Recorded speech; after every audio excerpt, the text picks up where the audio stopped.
लूका 2 अध्याय 1 से 7 पद।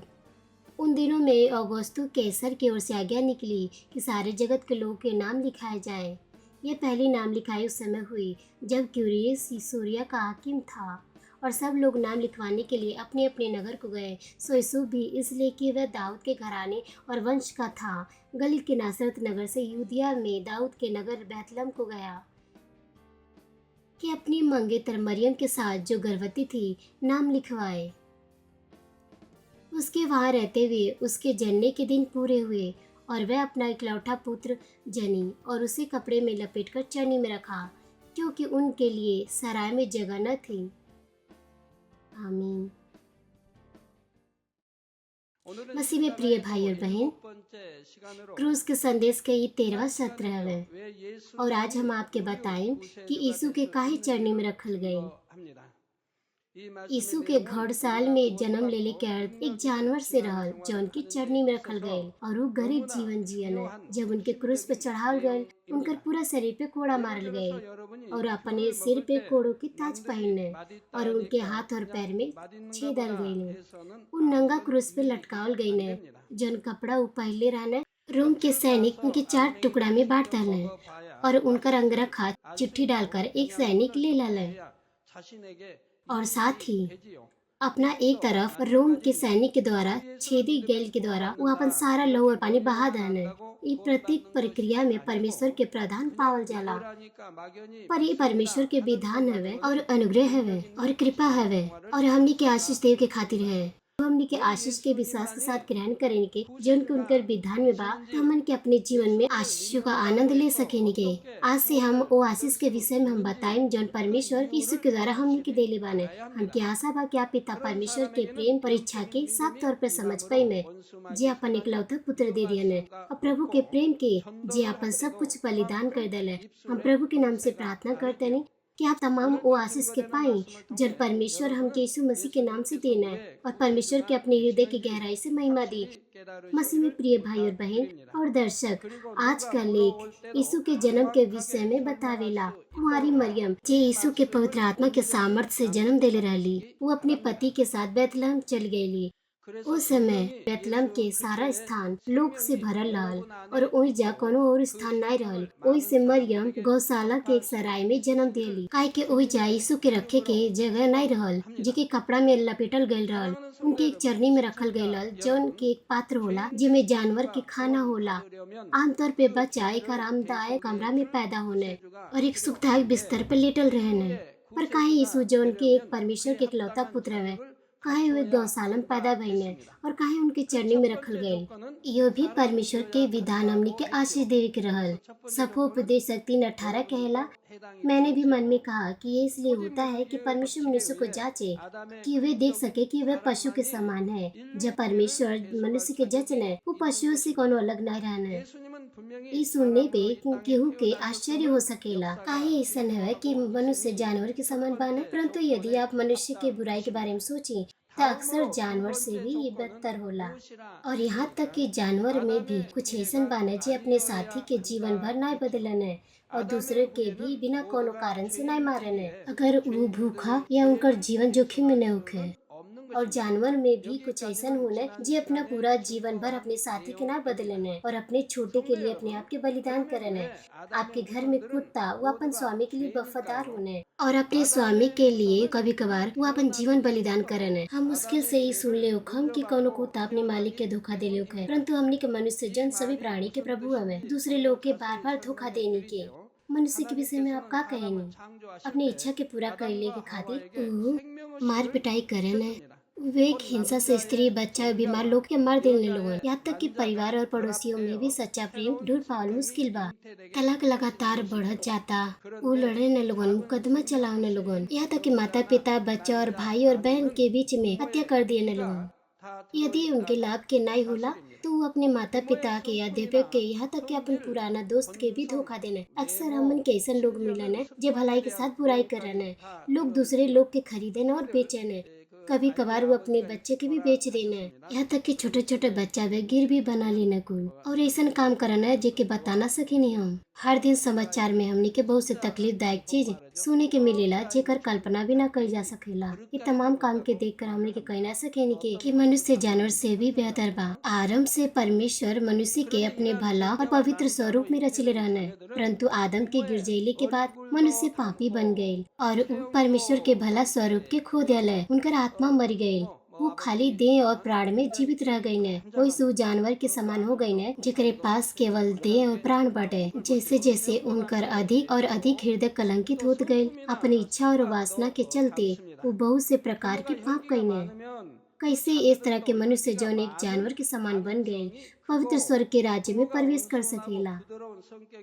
वो खाली स्वर्ग में तब जा सकेला जब वो मनुष्य के कर्तव्य के वापस प्राप्त कर सके और परमेश्वर के संतान बन सके। कोई से यीशु धरती पर आईने और एक चरनी में उनके रखल गए ताकि मनुष्य जाति के मुक्ति दे और बचावे जे जानवर से अलग नहीं रहल।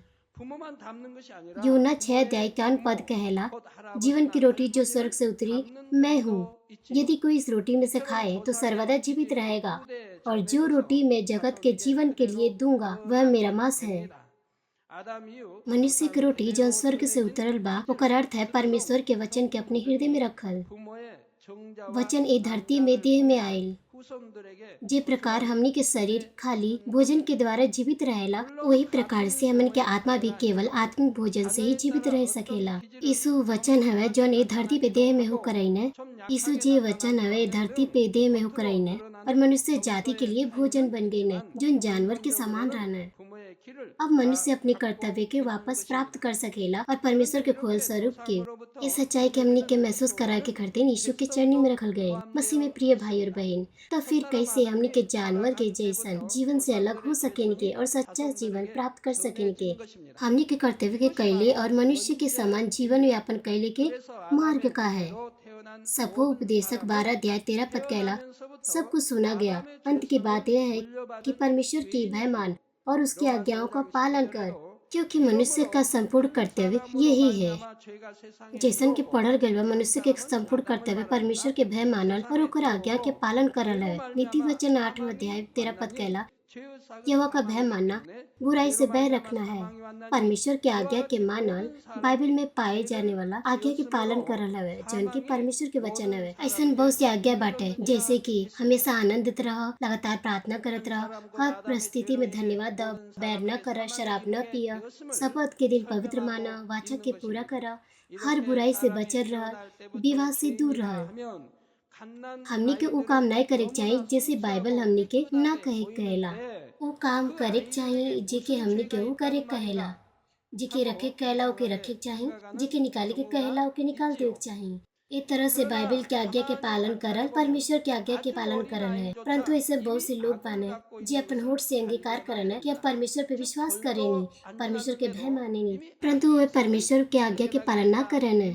परंतु परमेश्वर वो आज्ञा हमनी के यही से नहीं देना है कि वो हमनी के मुश्किल में डाले। आपके ऐसा लग सकेला कि मुश्किल बाटे, जब आप नए विश्वासी होनी तो मुश्किल हो सकेला, लेकिन जब आप आत्मा में आवे नहीं तो मुश्किल नहीं बा। यहाँ तक कि संसार के माता पिता भी अपन बच्चे से बहुत से बात कहन है कि अच्छा से पढ़ाई करिया, संतुलित आहार खा, शांत रह। का ये बात बच्चा के कठिनाई में डाले के कहल जाला?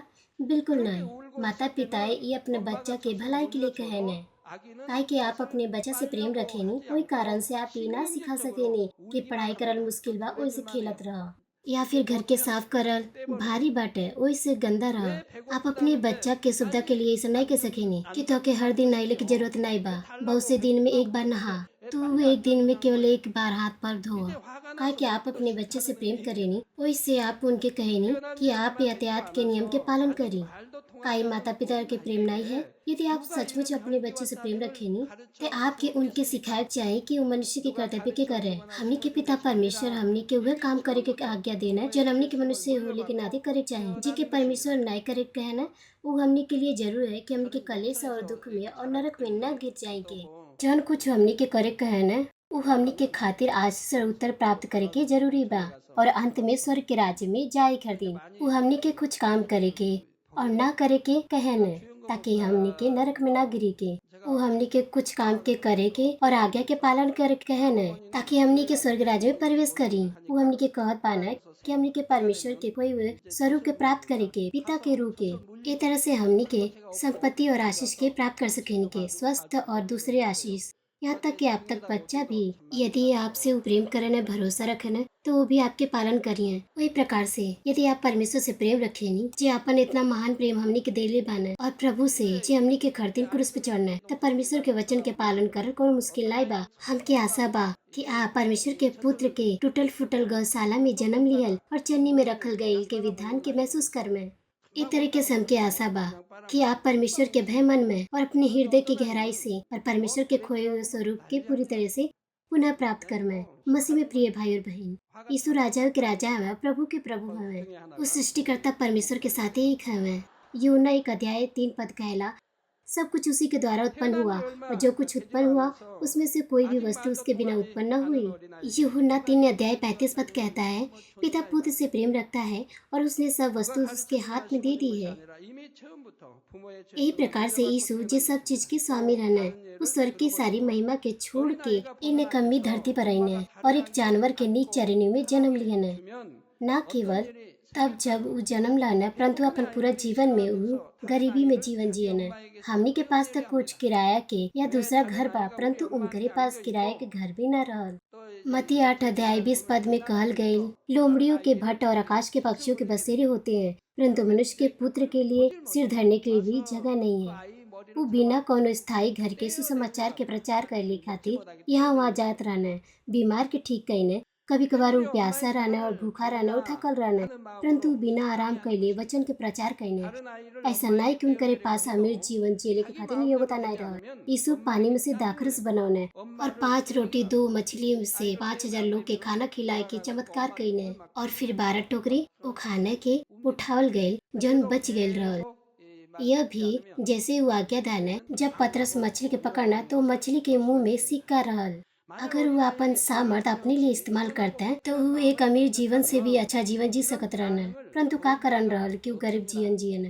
दूसरा कुरिन्थियों 8:9 कहला, तुम हमारे प्रभु यीशु मसीह का अनुग्रह जानते हो कि वह धनी होकर भी तुम्हारे लिए कंगाल बन गया, ताकि उसके कंगाल हो जाने से तुम धनी हो जाओ। अमीर यीशु हमने के अमेरिका से देव के खातिर गरीबी से गुजरना। मनुष्य शुरुआत से ही गरीब न रहल। जब वो अदन के वाटिका में रहल, सब कुछ बहुतायत के रहल और भूमि बहुमूल्य भलुगावत रहल, ताकि वो केवल पेड़ से खा सके। परंतु आदम के गिर जैले के बाद मनुष्य के साथ साथ सब कुछ श्रापित हो गए और ये धरती ऊँट और कटारे उगावल शुरू हो गए, ताकि मनुष्य अपने माथे के पसीना से परिश्रम से भोजन खा सके। मनुष्य जाति के एक प्रकार से गरीबी में रहने के कारण उस राप रहल जौन आदम के पाप के कारण ऊपर आ गए। हालांकि गरीब भइल अपने आप में कोनो पाप नहीं हवे, परंतु यह भी उस राप के एक हिस्सा हवे जौन हमनी के ऊपर आदम के पाप के कारण आये। वही से यीशु स्वयं एक गरीबी जीवन के द्वारा हमनी की गरीबी से मुक्त कईने, ताकि हमनी के एक अमीर जीवन जी सकी के। हालांकि गरीब भइल अपने आप में कोनो पाप नहीं खे, वही से हमनी के प्रभु के अपन लहू नहीं बहाय पड़ल इसे मुक्ति दिलाए के खातिर। एके बदले हमनी के प्रभु एक गरीबी में जन्मना, एक गरीबी में जियन कि हमनी गरीबी से मुक्त करे, परंतु यह पाप रहत तो अवश्य एकरे लिए लहू बहाय पड़त। पाप की मजदूरी मृत्यु है, केवल लहू के द्वारा पाप माफ कइल जाला। यही कारण से हमनी के प्रभु जी के अंदर ना तो कोनो मूल पाप रहल, ना स्वयं के कइल गइल पाप रहल, वो अपन कीमती लहू बहाने।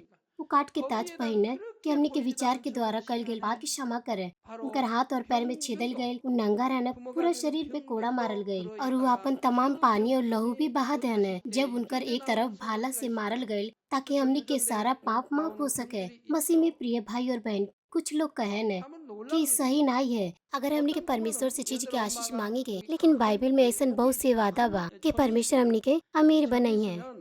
साथ ही वो जे परमेश्वर के भय मन ले उनके वचन के पालन करने, जैसे कि अब्राहम विश्वास के मूल पिता, इसहाक, याकूब, यूसुफ और दानियल, उन लोगन बहुतायत और आशीष जीवन जियन। हम लोग को भी प्रभु के अनुग्रह से अमीरी के आशीष के आनंद लेवे के चाही, जे हमनी के गरीबी से छुड़ौले बाने।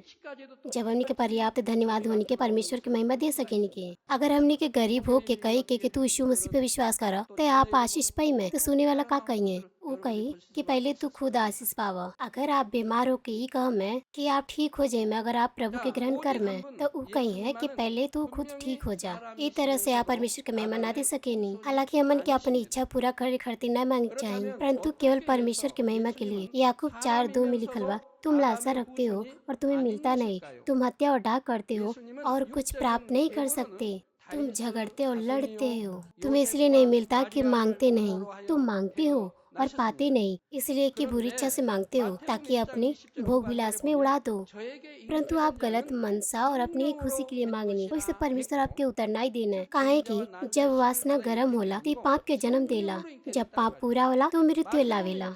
परमेश्वर आपके उतरना ही दिए, काहे कि हमने के अपने भोग विलास के लिए मांगने के, काहे के वो मृत्यु के मार्ग हवे। वैसे हम हमेशा आपके बताने की बुराई दूर करें और आत्मा माइन। अगर आप आत्मा में जानी तो तेजी से आपके आशीष मिली, और यदि आप संपूर्ण आत्मा मई में तो आशीष और तेजी से और महान हुई। अगर आपके पास विश्वास बा, आर्थिक आशीष प्राप्त कैले के बाद आपन पैसा के तरह खर्च कर में, आप कोनो भोग विलास में लिप्त न में, परंतु अनाथ विधवा की मदद कर में, मिशनरी के कार्य कर में, चर्च के भवन के बनई में, आत्मा के बचाव के खातिर आप इस्तेमाल कर में, आशीष प्राप्त करे के द्वारा परमेश्वर की महिमा दे में, और वापस जौन आशीष आप औले बनी परमेश्वर के अर्पण कर में, ताकि आप स्वर्ग के राज्य में और भी प्रतिफल इकट्ठा कर सके। मसीह में प्रिय भाई और बहन, मत्ती 7:7 से 11 पद में लिखल बा, मांगो तो तुम्हें दिया जाएगा, ढूंढो तो तुम पाओगे, खटखटाओ तो तुम्हारे लिए खोला जाएगा। क्योंकि जो कोई मांगता है उसे मिलता है, जो ढूंढता है वह पाता है, और जो खटखटाता है उसके लिए खोला जाएगा।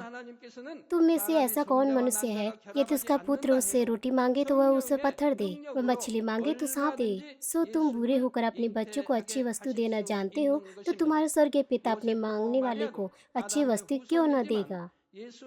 परमेश्वर पुराना और नया नियम के आयत में से आपसे बहुत से आशीष के वादा कैले बाने। का आप आशीष के ये वादा के अपने दिमाग में रख ले बानी? आपके उनके अपने हृदय में रखे चाहिए, ताकि आप जान पाए कि आशीष कैसे प्राप्त कर सकें के। उदाहरण के खातिर मत्ती 7:7 में लिखल बा, मांगो तो तुम्हें दिया जाएगा। हाँ, जब आप मांगो प्रार्थना में तो परमेश्वर आपके दिए, और खोज में तो आपके मिली, तक आप ढूंढे के बाद के का आपके दिहल जाई। आपके ये सारा बात पता होके चाहिए। द्वार पर खटखटाओ तो आपके लिए खोला जाएगा। कौन प्रकार के द्वार आपके खटखटाएगा? का घर के द्वार? का है ये द्वार के आत्मिक अर्थ, और का हमने के लिए खुलल जाई? आपके ये वचन के आत्मिक अर्थ समझे चाहिए। परमेश्वर के तमाम वचन हमने के आत्मा के खातिर, समृद्ध भले के खातिर आशीष हवे और नया यरूशलेम ले जाए के खातिर। लेकिन बहुत बार सुनने के बाद आप तुरंत भूल जानी, जैसे कि भजन संहिता में लिखल बा कि आप दिन रात परमेश्वर के वचन पे मन लगाई। यदि आप वो संदेश में मनन करी जौन आप हर सप्ताह सुनेनी, जैसे कि परिचय, संरचना, निष्कर्ष और संदेश के मुख्य संदेश, ओके अपने हृदय में रखी, तो जल्दी ही आप आत्मिक क्षेत्र में के पढ़ सकेनी और आत्मा में जा सकेनी। और साथ ही एकर भी उत्तर बाटे कि काहे आप बीमार होनी, काहे आप उत्तर प्राप्त ना कर पावेनी। आत्मिक क्षेत्र ही कहेला कि आप अच्छे स्वास्थ्य की ओर आर्थिक तौर पे और जो कुछ भी आप करेनी सब कुछ में आशीष प्राप्त कर सकेनी, और ये वचन स्वयं परमेश्वर हवे। ये कहले की जरूरत नहीं है कि माता पिता अपने बच्चा के जो कुछ कुल चाहे न उनके देना कुल। हमने के पिता परमेश्वर जो प्रेम से भरल बाने, वो अपने बच्चा के जो कुछ विश्वास में मांगने देवल चाहे न, परंतु हमने के परमेश्वर से आशीष खाली मांगले से प्राप्त न कर सकेनी कि पिता हमके आशीष द। उनकर एक शर्त है। उदाहरण के खातिर 3 यूहन्ना 1:2 पद कहला, हे प्रिय, मेरी ये प्रार्थना है कि जैसे तू आत्मिक उन्नति कर रहा है वैसे ही तू सब बातों में उन्नति करे और भला चंगा रहे। आप में से बहुत से परमेश्वर के वचन के जाने न और सुन ले बने, और आप में से कुछ लोग एक याद भी कैले बने और यो जानन है कि बाइबल में ही कहाँ बा। तो फिर आपके परमेश्वर के आशीष के अनुभव करे के खातिर, सब कुछ में सफलता पाए के खातिर और अच्छा स्वास्थ्य पाए के खातिर का करे चाहिए। जैसे कि कहल गइल बा, जैसे तेरा प्राण सम्मिलित होता है, आपके प्राण के सम्मिलित होके चाहिए। यदि आप समझ में कि आपके प्राण सम्मिलित भइल का है और एकरे अनुसार आप कार्य करेनी, तो आप स्वस्थ रहे, सब कुछ आपके साथ भला चंगा हुई। ये आत्मिक उन्नति के अर्थ है परमेश्वर के वचनानुसार जीवन यापन करना और परमेश्वर के खोल स्वरूप के प्राप्त करल। लेकिन और भी गहराई के खातिर आके पूरा 1 घंटा के संदेश सुने के पड़ी। और साथ ही व्यवस्था विवरण 28:2 पद कहला, फिर अपने परमेश्वर यहोवा की सुनने के कारण ये सब आशीर्वाद तुझ पर पूरे होंगे। पूछे परमेश्वर के वचन के ई तरह से पालन करने, चाहे अंदर आने चाहे बाहर जाने, वो आशीष पाई है। वो उधार दे के उसे ले ना आए, वो सिर बनिए बोझ ना आए। वो हमेशा ऊपर रही हैं, कभी भी नीचे ना रही हैं। गलातियों 6 अध्याय 7 पद कहला, धोखा न खाओ, परमेश्वर ठट्ठों में नहीं उड़ाया जाता, क्योंकि मनुष्य जो कुछ बोता है वही काटेगा। यदि आप बिना बोए काटे की कोशिश करें तो आप परमेश्वर के नियम के उल्लंघन करेनी, परमेश्वर को उपहास उड़ावेनी। जब किसान खेती करेला, यदि वो फली बोला तो फली काटेला, यदि चावल बोएला तो चावल काटेला। और साथ ही 2 कुरिन्थियों 9 अध्याय 6 से 7 पद में लिखा है, जो थोड़ा बोता है वो थोड़ा काटेगा, जो बहुत बोता है वो बहुत काटेगा। हर एक जन जैसा मन में ठाने वैसा ही दान करे, न कुड़कुड़ और न दबाव से, क्योंकि परमेश्वर हर्ष देने वालों से प्रेम रखता है। यहाँ तक कि यदि एक किसान के पास 100 एकड़ जमीन हुक है, यदि वो खाली 10 एकड़ में ही बोए तो वो उसे ज्यादा ना काट सकेला। यदि आपके पास बड़न विश्वास का नोक है, लेकिन आप ज्यादा बोए के द्वारा आप ज्यादा कट में, अगर आप थोड़ा बोए में तो थोड़ा ही कट में। परमेश्वर हमनी के ना केवल उतना ही देना है जितना मन के बोइन के, वो दबा दबा के हिला हिला के और उभरता हुआ हमन के देना है। जैसे जैसे हमन के आत्मिक उन्नति होला 30, 60, 100 गुना अधिक हमनी के देना है। और साथ ही यदि वो हमनी के लंबा समय के बाद कटनी देना तो वो हमनी के जौन नाप से हमन के बोले बन के ओसे कई अधिक देना है, वो उससे ज्यादा जौन हमनी के वो पहले ही दे देले रहना है। ई ओ फली के समान बा जौन अंकुरित होला और तेजी से बढ़ेला, परंतु कीमती फल जैसे ही जनसन लंबा समय तक ओकर इंतजार करे के पड़ेला जब तक ओकर कटनी न हो जा। और साथ ही अंकुरित फल कम कीमत के होला, काहे के वो बीज बोले के बाद तेजी से बढ़ेला। ये बहुत सस्ता होला।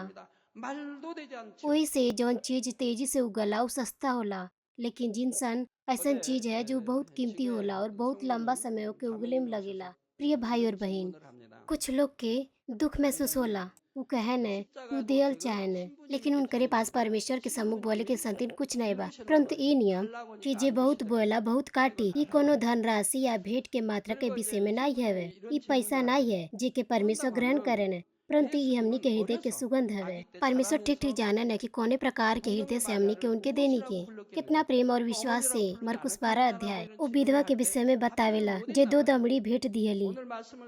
यीशु वो लोग के देखत रहने जे अपन भेंट खजाने में डालत रहने, और जब वो एक विधवा के देखने जे 2 दमड़ी दियली, वो उनकर प्रशंसा कईने कि वो दूसरे से ज्यादा देले बाड़ी। वो कहने काहे कि सब केहू धन के बढ़ती में से डल लेबा, परंतु वो अपन घटी में से जौन कुछ उनकर रहल अर्थात अपन सारा जीविका डाल दियली। वही से हमनी के देख सकेनी के जब परमेश्वर ये विधवा के हृदय के देखने ते ई सबसे ज्यादा देले रहली। सारपत के विधवा के साथ भी ऐसे भइल रहल। वो थोड़ा से तेल और आटा की रोटी बनैली और ओके एलिया के दे देली। शारीरिक दृष्टि से बहुत छोटन बात रहल, लेकिन ई उनका जीवन के समान रहल, काहे कि वो एक गंभीर लंबा सूखा अवस्था से जूझत रहली। उस सोना के बदला भी वो ई खाना ना देती।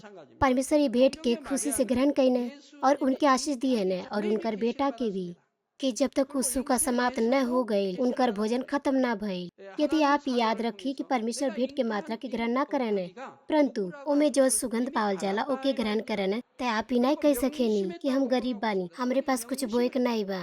हमनी के पास हमनी के सदस्य के ऐसा बहुत से गवाही बा जे अपन पूरा हृदय से परमेश्वर के अर्पण कैले के बाद आशीष प्राप्त कैले बाने। परमेश्वर न खाली तात्विक आशीष देना काहे कि आप पैसा से बोईनी, यद्यपि वो आपके तात्विक आशीष ना भी दे, लेकिन सच्चा आशीष आपके प्राण के आशीष हवे। काहे कि यदि आपके प्राण समृद्ध बा तो सब कुछ आपके साथ भला हुई और आप स्वस्थ रहने। कुरनोलियस जे परमेश्वर के भय मानत रहने और अन्य जाति भैली के बावजूद भी गरीब के बहुत मदद कईने, और वो प्रेरित पतरस के द्वारा अपन परिवार के उद्धार के आशीष पवने। त्वरकस नाम के एक महिला जे बहुत तेरे भला भला काम और दान कैल करत रहली, मर गईली, परंतु प्रार्थना के द्वारा वो फिर से जीवन प्राप्त कैली। दोनों ही आत्मिक और भौतिक आशीष यीशु मसीह के द्वारा न खाली एक प्रकार के लोग के दिहल जाला, बल्कि हर केहू के जे विश्वास के साथ बोएला। हम ये संदेश के निष्कर्ष देम। मसीह में प्रिय भाई और बहन और श्रोता, आज हम आपके यीशु के चरणी में रखे जाए और गरीबी में गुजरल विधान के विषय में बताऊंगी। कौन कारण से यीशु सर्वशक्तिमान परमेश्वर के पुत्र एक गौशाला में पैदा भइने और चरनी में रखल गईने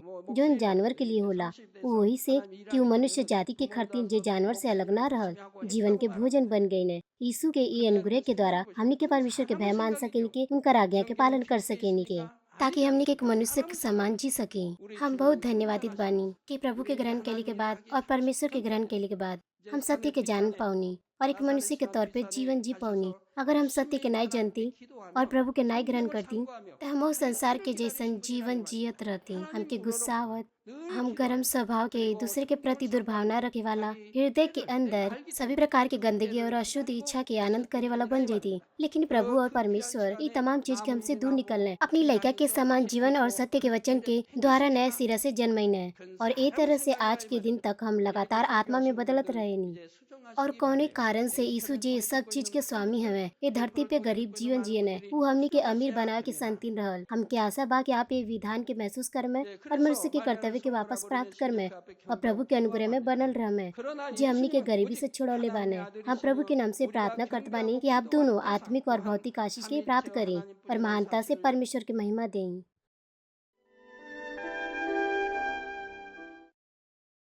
हालेलुया। सर्वशक्तिमान प्रेमी पिता परमेश्वर, कृपया अपन हाथ तमाम भाई और बहन पे रखी जे यहाँ पे प्रार्थना के ग्रहण करता। उनकर हृदय में विश्वास के बोई और उनकर नकारात्मक विचार और शक के दूर करी। सारा क्लेश और अजमाइश उनके छोड़ के चल जा। पवित्र आत्मा के आग के द्वारा सिर से लेके पैर तक उनकर सारा बीमारी और दर्द भरल अंग के जला दी। यीशु मसीह के नाम से हम आगे देत बानी। शत्रु, दुष्ट और शैतान, तमाम बीमारी, रोगाणु, विषाणु और निर्बलता दूर हो जा। ज्योति उनके पे चमके। उनकर सारा असाध्य अंधकारी रोग पवित्र आत्मा के आग के द्वारा झुलसा दी। सारा प्रकार के महामारी, मलेरिया सहित जला दी। सारा संक्रामक रोग, जुकाम, बुखार उन लोग से दूर हो जा। पिता, उनके तमाम प्रकार के रोगाणु और विषाणु से सुरक्षा दी।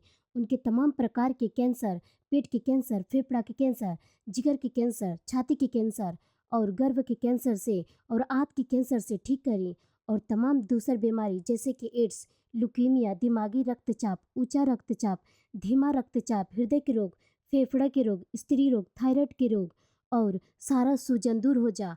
और पोलियो, लकवा, गठिया और आंत के रोग से वो ठीक हो जा। सारा प्रकार के दर्द उनसे दूर हो जा। पेट दर्द, सिर दर्द और मानसिक दर्द सहित मृगस्वलीनता, उदासी तंत्र के रोग से और तमाम दूसर मानसिक बीमारी से आज़ाद हो जा। तमाम प्रकार के लकवा से वो लोग खुल जा, उठे चले और वो लोग कूदे। वो अच्छा आँख की रोशनी के पावे और अच्छा से सुने की शक्ति प्राप्त कर पावे। अंधा देखे लगे, बहरा सुने लगे और गूंगा बोले लगे। दुर्घटना के तमाम प्रभाव के ठीक करी। उनकर टूटल हड्डी ठीक करी।